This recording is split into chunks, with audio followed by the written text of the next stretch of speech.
we have to turn on the power supply, and it's not hooked up to a motherboard or a power on switch. So what I'm going to do is, this is a green wire right here, and that's on pin 14, and that's the power on line. So when you push the on button on your computer, which is kept alive by the 5-volt standby voltage, it is going to, through several gates and electronics, it's going to ground this green wire, and that's what turns the power supply on. So I'm going to use this paper clip, and I'm going to put it right into the green wire, and I'm going to ground it to one of the black wires. The black is ground. The green is on pin 14. So there we go. And now the power supply, the power supply is turning, the fan I should say, and the power supply is now on, just like it was hooked up to a motherboard and an on switch.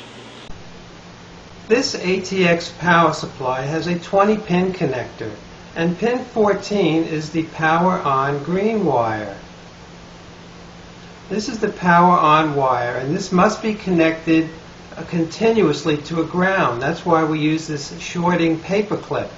Now, the short can be between the green wire and any of these black pins, and that's because these are the ground, and they go back to the power supply, and they are connected to a common ground in the power supply. Now, what is the difference between the 20-pin ATX connector and the 24-pin ATX connector? Well, it happens that the 24-pin has the exact same pin-for-pin layout for the top 20 pins. And we can see that the orange is here, and the orange is here, the blue is here, the blue, all the pins have the same color, they have the same key shape, they're exactly in the same position. However, the pin numbers are different.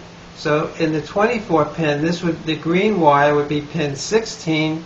In the 20-pin, it would be pin 14, but it's in exactly the same position.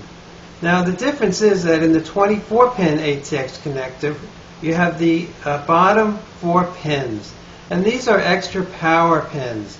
Now here's the yellow, and that's always going to be 12 volt.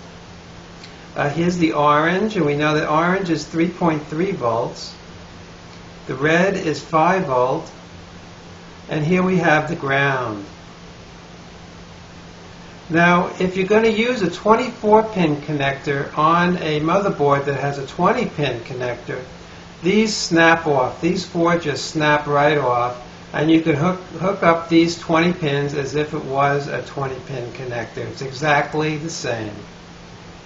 Now, what I'm going to do is I'm just going to measure the voltage. Now, as you can see, I've already cut.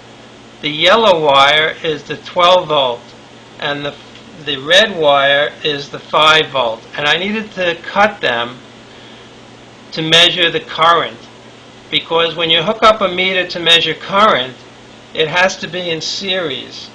And I'm going to show you how to hook that up. But right now, I'm just going to look at the voltage and see what. And see, oh, I have to turn this on, don't I? And I have to put this to the voltage, and I have to select, that's AC, that little squiggly line is AC, DC voltage, and now I have to select the range. Okay, that looks good, right there. So what I'm going to do is I'm going to put my black lead into the ground, and I'm going to put my red lead, which is the positive lead, into the 5 volts. And I have 5.1 volt. So that's working pretty good. Now I'm just going to move this over here. I have 2 ground wires, and I have to move it so that I can get the pin in. And this is the 12 volt line. And I have 11.6 volts. Well, that's pretty good.